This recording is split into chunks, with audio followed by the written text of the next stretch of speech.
Exam में किस तरह से लिखने से ज़्यादा मार्क्स मिलता है, अच्छा नंबर आता है। लोगों ने ज़्यादा बोलते हैं कि भाई मुझे तो आंसर पता था लेकिन उसको सोल्व नहीं कर पाए, कि काहे नहीं सोल्व किया, तो मेरे पास टाइम नहीं था। और इसी प्रकार से बहुत प्रॉब्लम है। आप लोग के कुछ प्रॉब्लम बताने जा रहे हैं, जो आप उसको फॉलो कीजिएगा तो अच्छा मार्क्स आएगा। जैसे मैं आपको slow speed, bad writing, answer cut cut answer, आप याद करते हैं फिर भी भुला जाते हैं। तो इसको बारे में हम आप लोग के बताने जा रहे हैं कि अगर आप कोई लिखते हैं, बार बार लिख रहे हैं, काट दे रहे हैं, फिर से गलत हो गया, काट दिए, लिखे काट दिए, और फिर स्लो स्लो लिखना, और राइटिंग खराब है, जो बैड राइटिंग हो गया, उस प्रकार से लिखना, ये सब आपको कम नंबर दिलाता है। आप लोग के बताने जा रहे हैं कि किस प्रकार से आप लिखिए कि ज़्यादा मार्क्स आए आपका बोर्ड एग्जाम में। वीडियो स्टार्ट करने से पहले अगर आप लोग चैनल पर नए हैं तो चैनल को सब्सक्राइब कर दीजिए और लाइक कर दीजिएगा। वीडियो को आगे लेके चलते हैं।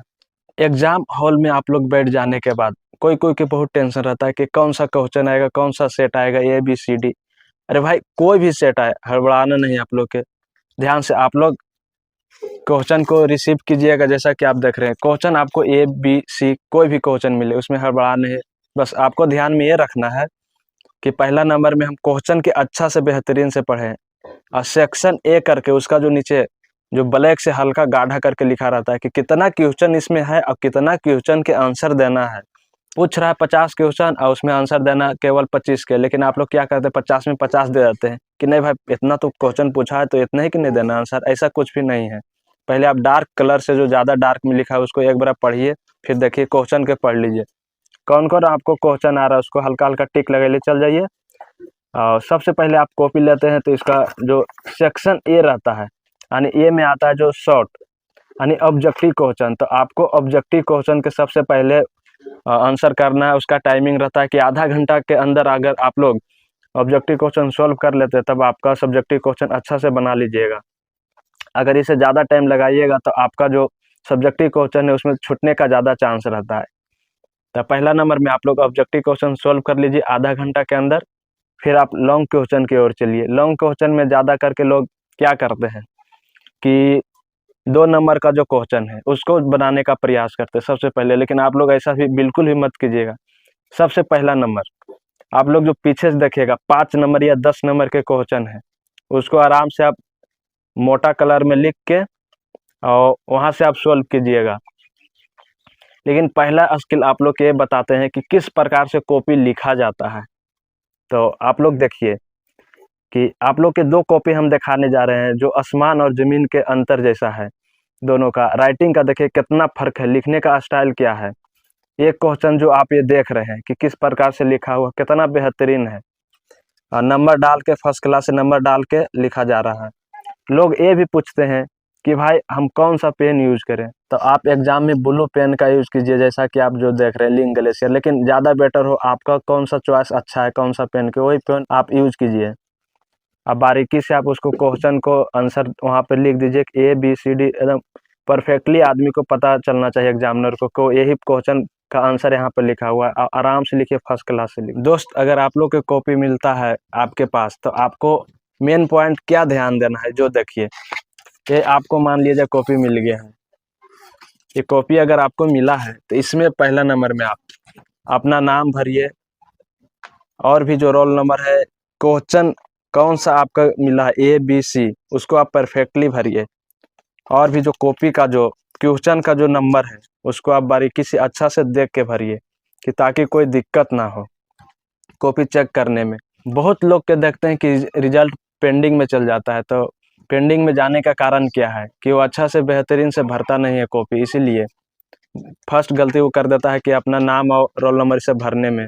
भाई अगर आप लोग क्वेश्चन का आंसर आप लोग अगर अच्छा से लिख रहे हैं, जैसा कि देखिए आप ये लिखे, अगला पेज में लिखे और फिर अगला पेज में लिखे, लेकिन दिक्कत कभी कभी क्या होता है, लोग मिस्टेक करता नहीं है, बाय चांस हो जाता है। अगर आप 1 पेज पलटे 2 पेज पलटे, लेकिन हाँ बीच में क्या होता है कि 1 पेज की जगह पर 2 पेज पलटा जाता है। इसमें आप लोग के ध्यान क्या देना है कि वहाँ पर एक कोना में लिख दीजिए कि कृपया आप आगे पेज पलटिए, तो उतना में आपको समझ जाएगा। लेकिन आप नहीं लिखिएगा तो सोचेगा बस यहीं तक लिखा हुआ है, इसका आगे कुछ भी नहीं है। तो हर एक आदमी से तो नहीं होता है, लेकिन कभी कभी किसी से हो जाता है मिस्टेक, तो ये आप लोग ध्यान में रखिएगा। और लिखने का तरीका आप लोग देखिए, फॉर्मेट किस प्रकार से लिखा जाता है, बेस्ट तरीका। अगर आप बैड राइटिंग लिखिएगा तो आपका नंबर कटेगा ही कटेगा। अगर आप बेस्ट लिखिएगा, आपको अगर क्वेश्चन का आंसर नहीं भी पता है, उसको आप अच्छा से बेहतरीन तरीका से लिखिएगा, आपका वहाँ पे कुछ ना कुछ मार्क्स जरूर मिलेगा भाई। एग्जाम में आप कितना पढ़ के जाते हैं ये फर्क नहीं पड़ता है, फर्क तो ये पड़ता है कि आप कितना क्वेश्चन को सोल्व करके आते हैं। कुछ कुछ लोग होते हैं जो बहुत कम पढ़ते हैं लेकिन ज़्यादा मार्क्स आता है, बेहतरीन आता है, तो उसको सीक्रेट ट्रिक पता है कि किस प्रकार से लिखा जाता है, कैसे लिखे कि बेहतरीन हमको मार्क्स मिले, परफेक्टली मार्क्स मिले। आप भी ऐसा स्किल जान लीजिएगा तो आपको बहुत ही अच्छा नंबर मिलेगा बोर्ड एग्जाम में। आप 10th में हो, 12th में हो, कोई भी, आप बिहार बोर्ड में हो, सीबीएसई बोर्ड में, कोई भी बोर्ड में हो, लेकिन आपको स्किल पता रहेगा तो आप बेहतरीन मार्क्स उठाइएगा दोस्त। कुछ लोग बोलते हैं कि भाई मुझे तो आंसर पता था उसका, लेकिन क्वेश्चन छूट गया। तो छूट कैसे गया? इसका मतलब है कि आप टाइम के फॉलो नहीं कर पाए, तब तो आपका क्वेश्चन छूटा है। और छूटता है कब? आपका 5 या 10 नंबर वाला अगर 2 क्वेश्चन छूटा तो सीधे जान लीजिएगा आपका 10 नंबर चल गया। तो आप लोग के सीक्रेट ट्रिक बताने जा रहे हैं कि अगर आप लोग ऑब्जेक्टिव क्वेश्चन बना लिए हैं तो आप सब्जेक्टिव क्वेश्चन में पीछे से आइए, जो 10 नंबर का है उसका अच्छा से एकदम मोटा कलर से जो लिखा रहता है उसका, कि 10 क्वेश्चन में आपको 5 ही क्वेश्चन सोल्व करना है, एक क्वेश्चन यानी 8 नंबर के है या 10 नंबर के, तो उसको आप उसका आराम से हेडलाइटिंग वहाँ पर देख के फर्स्ट क्लास से इतना नंबर के क्वेश्चन इतना, उसी को आप पहले सोल्व कर लीजिए। अगर आप वो सोल्व कर लेते हैं तो आपका 55 नंबर के, तो सोच लिए 5 हुआ तो 25 नंबर आपका सॉलिड आ जाएगा। और जो भी कुछ भी जितना वर्ड में लिखा रहे उससे आप ज़्यादा ही लिखिए, कम मत लिखिए, तब आपका मार्क्स पूरा मिलेगा, करेक्ट मिलेगा। जैसा कि आप देखिए पीछे में किस प्रकार से कितना बेहतरीन लिखा हुआ है। इसी प्रकार से अगर आप लोग भी लिखिएगा तो आपका फुल मार्क्स मिलेगा, नंबर कटने का कोई चांस नहीं है। लेकिन हाँ, हिचकिचा के लिखिएगा, जैसा कि ये देखिए दूसर का, इस प्रकार से अगर आप लिखिएगा तो 100% आपका नंबर, अच्छा भी लिखिएगा तो कुछ ना कुछ काट लेगा दोस्त। आप लोग के यही बता रहे हैं कि आप पीछे से पहला नंबर में आप 55 10 नंबर का जो क्वेश्चन है उसको आप सोल्व कर लीजिए, फिर आप आइए 2 नंबर या 3 नंबर। मान लिया जाए ओवर टाइम हो गया, मेरे पास क्वेश्चन बचा हुआ है, टाइम ओवर कर गया, तो अगर आपका छूटेगा भी तो 2 नंबर या 3 नंबर वाला 2 क्वेश्चन छूटेगा। अगर आपका टाइम ओवर हो गया है, आप क्वेश्चन सोल्व नहीं कर पाए हैं, तो आपको लगेगा कि मेरा तो छूट गया 2 क्वेश्चन, तो 2 क्वेश्चन अगर छूटा भी तो आप यही ना सोचिएगा कि 2 2 4 यानी 4 नंबर का छूटा है, तो ये फिर मायने नहीं रखता है 4 नंबर। लेकिन हाँ, अगर उधर आप एक क्वेश्चन छोड़िएगा तो 10 नंबर का छूटेगा, तो मैंने मायने रखता है।